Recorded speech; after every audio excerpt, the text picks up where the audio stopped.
You know, the truth of the matter is we oftentimes spend a lot of our holidays in a place like this, a kitchen or our dining room, which may be one of the best things that we do. When you have a time like Christmas, it's not just a time for day off of work or time to watch some NFL football games. I mean, that's all good, but really, it's meant to be a holy day.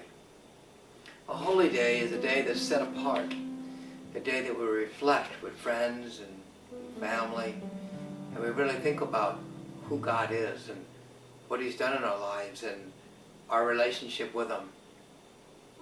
I remember one time Jesus was talking with His disciples in John chapter 14, and He was reflecting on the miracles that He did. And one time He said, one day you'll be able to do miracles greater than the ones that I've done. I think about the time when Jesus turned the water to wine. He was at a banquet, and kind of in a place like this. He was with his disciples, and his mom came running out, and kind of urgent because they ran out of wine for the banquet. And he did something amazing. He took plain, just ordinary water, and poured it into pitchers, and before they knew it, they had some of the best wine they've ever had. Now, none of us, neither you nor I, have ever seen or done anything like this before. So, how do we do something greater than that? I've never done anything like that before. That passage in John chapter 14 kind of baffled me for a while, and one day it really hit me. What Jesus did is He took one substance and He turned it into another. Pretty amazing when you think about it.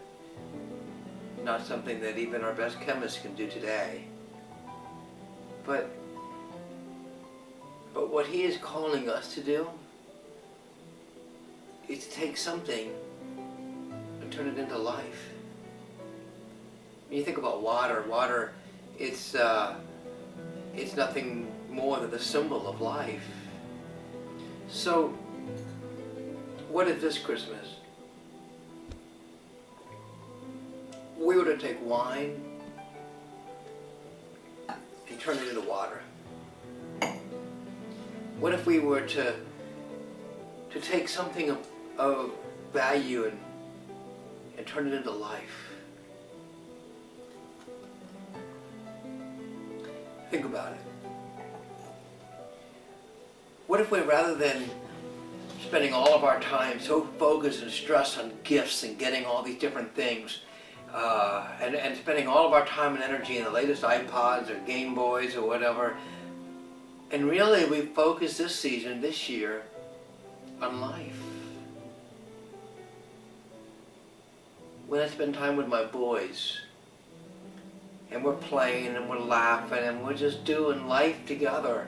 You see, what I'm doing there, I'm creating life. When I spend time with them, I energize them, and they may not understand it now, but that is far greater than any kind of gift I can give them. How about when we invest into the poor? I think about the cold weather shelter that we're doing. It's hard to imagine in Howard County there's 20-some children homeless. Well, we think of Baltimore County or other places like that, but not Howard County, but it's true. But what if this Christmas, what if we gave life? What if rather than just all of the stuff and the focus of all of our time and all the things that we got to get done and one party after another and everything, what if we reserved some time this Christmas as a holy day set apart to do just that, to create life? I suspect that when we take a family who has nothing and no home And we just provide them a home, and we spend time talking with them, get to know them, hear the story, just love on them, just do life together. I wonder if that's what Jesus was talking about in John chapter 14. Or, well, what about when we spend time with kids in kids club? I mean, just playing with the kids and just teaching them about God's Word and just loving on them and doing all that kind of thing. You know, when I do that, I think that I'm creating life.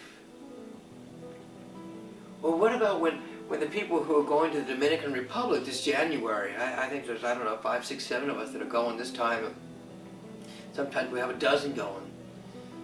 Maybe somebody's going to make a plan to go on a trip like that, or just to be in prayer. To know that people give up a week of their time and they decide I want to give away life, and I want to instill life. When Jesus was born, it was a new baby. It was a new life. It was the greatest miracle. And God sent His only Son. And I suspect that if we were to spend time focusing on giving life, you will participate in a miracle far greater than what Jesus did when He turned one substance into another. I think I'm getting it now. Jesus gave us the opportunity to have life and to have it abundantly and to give that life to other people. I suspect that if you spend a little time focusing on that, and don't get me wrong, give gifts to your family, your friends. Give them things that I hope that are very, very meaningful. I don't mean to minimize that. But this year when you do that, how about spending a little time also giving them and giving others just some life? And that, my friends, when it comes to Christmas, I think that would be cause to celebrate.